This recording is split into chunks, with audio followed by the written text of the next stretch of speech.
Ben, j'ai enlevé mon masque, hein, c'est plus simple. Bonjour à toutes et à tous. Alors, on va essayer de ne pas vous plomber la soirée parce que vous êtes quand même là pour faire la fête, mais en même temps, c'est vrai que c'est au profit d'une cause, et au profit d'un laboratoire que nous aimons toutes et tous. Donc, c'est important. Merci de contribuer à ce combat. Vous savez, il n'y a jamais autant de gens qui vivent avec le VIH, avec le sida.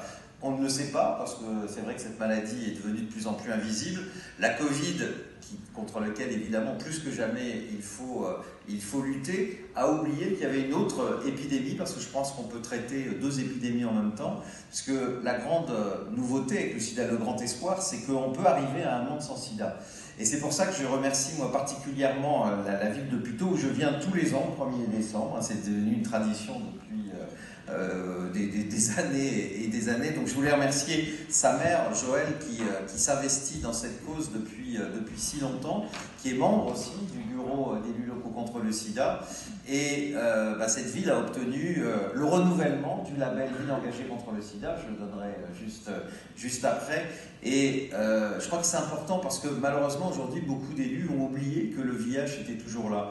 Et vous savez, on a l'habitude de dire à élus locaux contre le sida que le sida se soigne aussi par la politique. Alors ça peut paraître provocateur parce que c'est évidemment les traitements qui permettent de faire vivre. Et d'ailleurs, il y a quand même des choses qu'on a oubliées. Aujourd'hui, les traitements contre le VIH permettent aux personnes qui ont ces traitements d'avoir la même espérance de vie que des personnes non séropositives. C'est quand même quelque chose de fantastique.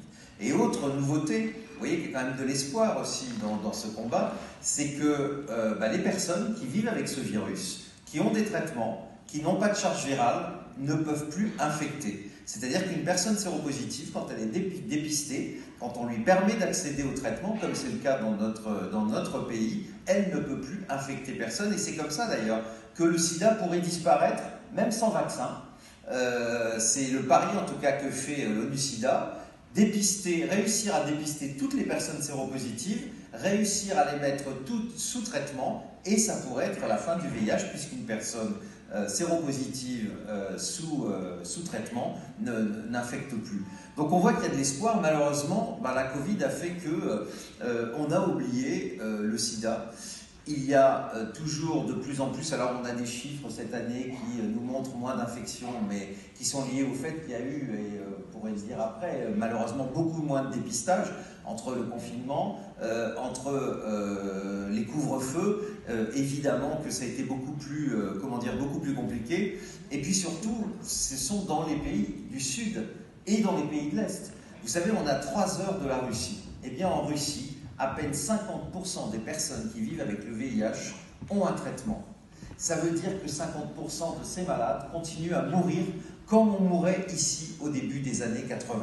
Donc vous voyez que ce combat, c'est d'abord un combat global, et quelque part on peut le comparer à la Covid. Vous savez, la Covid ne s'arrêtera jamais si on n'arrive pas à vacciner les personnes des pays les plus pauvres. Et bien pour le VIH, c'est la même chose. Si on n'arrive pas à donner des traitements aux malades des pays pauvres, eh bien le sida va continuer. C'est pour ça qu'aujourd'hui, plus que jamais, il faut se mobiliser pour que les traitements, eh bien pour la Covid, arrivent notamment dans les pays africains, et que le VIH, pareil, que ces traitements arrivent.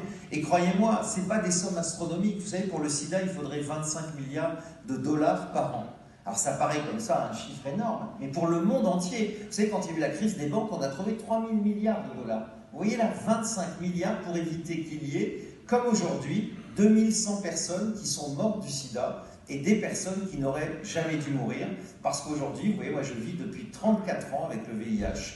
Comme beaucoup de personnes dans notre pays, nous avons eu cette chance, et on a une pensée évidemment pour toutes celles. Aujourd'hui à Paris, tu sais, on inaugurait la première place en France des combattantes et des combattants du sida pour honorer celles qui sont mortes ou qui sont morts du VIH, et puis celles et ceux qui continuent à se battre, non seulement les patients, mais aussi toi, Joël, Daniel, Monsieur le Président, tous ceux qui combattent depuis tant d'années aux côtés des personnes séropositives. Donc vous voyez, ce combat, il est toujours là, plus que jamais, et c'est pour ça que c'est important qu'une ville au plus près du terrain, au plus près d'entre vous, puissent continuer à mener ce combat. Et je remercie vraiment encore Joël et son équipe du travail qu'elle mène ici. Le sida est toujours là, mais on peut faire demain d'un monde sans sida, et on ne fera cela que si on se mobilise toutes et toutes. Et donc, la mobilisation de Puteaux, elle est essentielle. C'est évidemment un des